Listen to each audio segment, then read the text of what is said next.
엘리? 뉴욕은 원래? 독해. 안녕하세요. 건축하는 독해입니다. 안녕하세요. 원래입니다. 안녕하세요, 엘리입니다. 안녕하세요, 잡니다. 아니잖아요.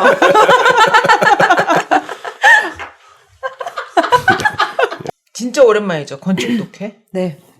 돌아왔네요. 네. 어떤 새로운 그런 주제를 정말 띡띡띡띡 해가지고. 그래서 주제가 뭡니까? 지금 하는 프로젝트가 100년 된 건물을 레노베이션하는 프로젝트인데 레노베이션하고 익스펜션 좀 하고 100년이 됐음에도 불구하고 랜드마크 빌딩이 아닌 건물이에요. 되게 웃긴 게 저희 집이랑 비슷하네요. 우리 집 150년이야?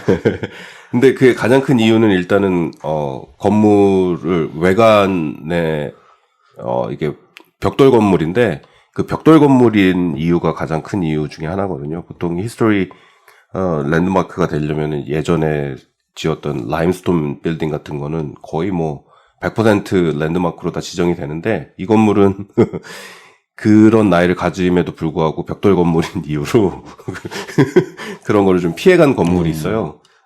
되게 유명한 건축가가 설계를 한 건물인데 일반인들에게는 그렇게 뭐 그때 당시에 스타 아키텍이었다 뭐 이런 사람은 아니에요. 아닌데 뉴욕에 있는 건물들의 히스토리를 공부하다 보면 이 사람이 한 번씩은 꼭 등장하는 그런 사람이 있거든요. 근데 이 사람이 되게 특이한 걸 많이 했는데 그 중에 오래된 그 레지덴셜 건물들 있잖아요. 그쯤 나이가 되는 건물은 10중 8구 이 사람이 디자인했다고 보면 돼요. 그래가지고 이 사람이 한 것 중에 어떻게 하면은 단가를 떨어뜨려서 빨리 지을 수 있을까 이거를 굉장히 많이 고민을 한 건축가거든요. 그래가지고 일반적으로 어느 정도의 그 인더스트리 스탠다드라고 그러죠. 뉴욕에서 아파트를 할 때 그 룸들의 디멘션들이 있어요. 요 정도는 돼야 원베드고 요 정도는 돼야 마스터라고 친다. 근데 그 포뮬라를 만든 사람이 디자인한 건물이에요. 지금 일하고 있는 건물이. 100년 전 건축계의 백종원 같으신 분이네요. 그렇죠. 어떤 레시피를 만들어서 그거를 이렇게 어느 정도 기본이 되게끔 그 만능 평면 이런 거. 근데 아까 그 랜드마크가 안 된 이유 중에 하나가 벽돌로 지어져서라고 하는데 예. 그 벽돌로 지어졌다라는 게 어떤 의미인 거예요? 이 건물은 우리가 흔히 알고 있는 벽돌, 그 벽돌 색깔의 그 벽돌, 거기에 3칸에 8인치짜리, 그 아주 그냥 굉장히 스탠다드한 그런 굉장히 티피컬한 브릭 건물이에요. 그러다 보니까는 건물에 어떤 특징이 없어요. 그러다 보니까, 근데 라임스톤 건물 같은 경우에는 그 하나하나 라임스톤 건물마다의 캐릭터가 있고 특징이 있거든요. 그래서 일단은 그 시대에 지어진 라임스톤이다 그러면은 10중 8구 랜드마크가 되는 확률이 높은데 이거는 그 시대에 지어졌음에도 불구하고 벽돌이기 때문에 근데 특이한 벽돌 건물도 아니고 그냥 지금 아무 데서나 가서 살 수 있는 벽돌로도 리페어가 가능한 그런 건물. 그래서 랜드마크의 어떤 밸류가 떨어지는 거죠. 그래서 그런 이유가 있어요. 건물에 또 특이한 사연이 있거나 예, 그렇죠. 역사적으로 무슨 누가 거기에서 뭘 했다 하는 역사적인 어떤 특징이 있거나 그러면 주인이 되는 로비를 거고. 잘하는 거다. 그럴 수도 있죠. 아니면은 뭐 주변에서 그 동네에 사는 사람인데 이 건물은 왜 랜드마크가 안 되냐? 그래서 민원을 집어넣거나 이런 식으로 돼가지고 랜드마크가 되는 건물들도 근데 있거든요. 만약에 예를 들어서 뭐 이 사람이 약간 그런 레시피의 시초가 되는 사람이라면 네. 오히려 그게 더 약간 그렇죠. 특별한 그럴 수 거 있죠. 아니에요?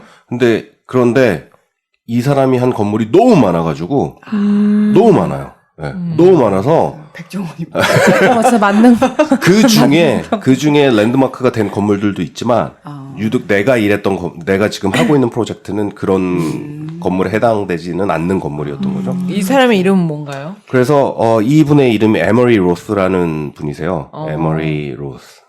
E-M-E-R-Y 그다음에 로스는 R-O-T-H. 그래서 이분이 헝가리 출신의 이민자시거든요.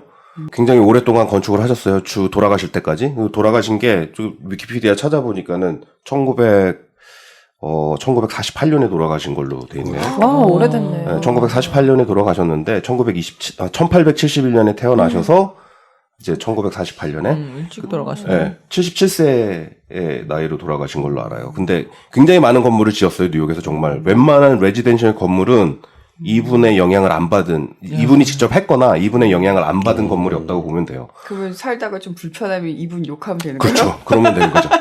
그러니까 그 포뮬라라는 게 어떻게 하면 빨리 지어서 효율적으로 할 것이냐. 이거가 결국에는 건축은 그런 레지덴셜 건물은 구조와의 싸움인 거예요.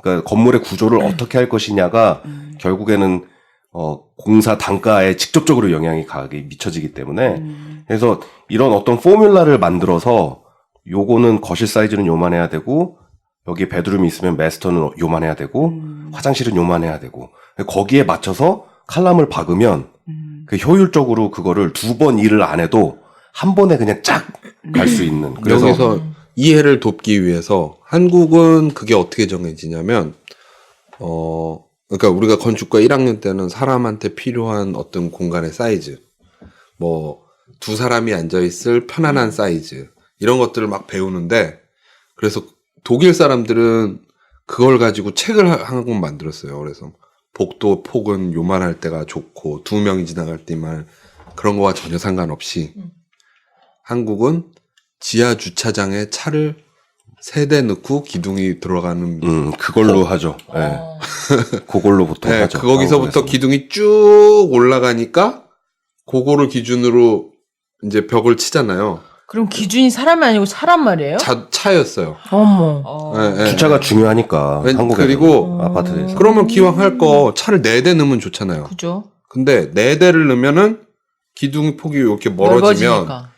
이 구조의 가격이 올라가잖아요. 불가능한 건 아닌데 그러면 그 가격이 이렇게 상승을 하고 아니면은 줄여서 이 값을 줄이고 3대 넣고 넣는 거랑 비교를 하다 보면 거기서 적정선이 되는 게 차 3대 그리고 그 폭 이렇게 정해진 거예요. 그 폭에 따라서 벽이 쭉 올라가고 그 폭에 따라서 우리가 눈 감아도 생각할 수 있는 아파트의 그 거실 모양이 있죠. 한쪽에 네. 텔레비전 있고 한쪽에 그리고 안방 이렇게 있고 그게 대충 그렇게 정해져요. 근데 미국의 경우에는 지하 주차장에 차를 넣는 게 아니니까 없죠. 다른 기준으로 이제 또 그걸 찾아내기 시작했죠. 네, 그런 거죠.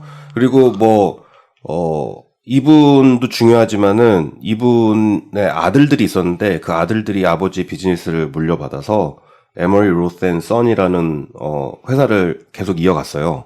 근데 이게 한 2000년대 그러니까는 리만 브라더스 터지기 몇 년 전에 문을 닫았거든요. 회사 운영이 어려워져서. 그러니까 2000년대 초반까지 계속 그 이름이 아버지의 이름을 받아서 그 회사 계속 설계 사무실을 했는데 우리가 흔히 알고 있는 페난 빌딩 있잖아요. 네. 그거를 이분 아들들이 있는 그 사무실에서 한 거예요. 그러니까 우리가 알고 있는 건물들 중에도 그 몇몇 건물들이 있거든요. 물론 직접 하신 거는 아니지만 원래 주제로 돌아가면 뭐 그런 어떤 포뮬라를 만들어서 디멘션을 만들어냈잖아요.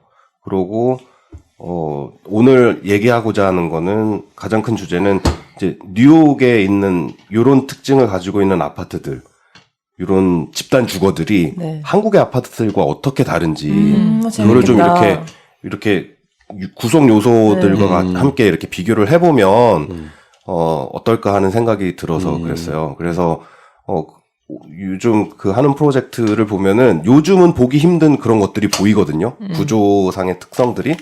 근데 그게 그런 어떤 백그라운드를 갖고 있는 거지. 어떻게 하면 효율적으로 지을 것인가? 어떻게 하면은 2번 일할 거, 3번 일할 거를 한 번에 그냥 해결할 것인가? 그런 것 때문에 나타나는 현상 때문에 지금 와서 레노베이션을 하면서 겪는 어려움들 이런 걸 겪다 보니까 그것 때문에 어려워졌구나. 그런 걸 겪다 보니까 이게 이런 연유 때문에 이렇게 지어진 건데 요거를 가지고 한번 주제를 만들어 보면 어떨까라는 생각에 이런 주제를 갖고 온 거예요. 네.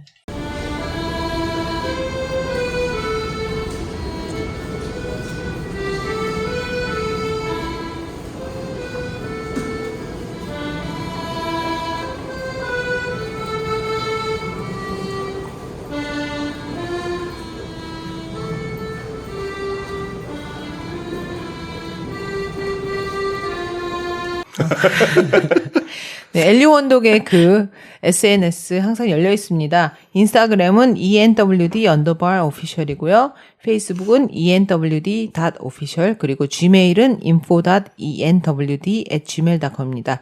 더불어 유튜브도 와가지고 한번 보셔요. 저희가 네.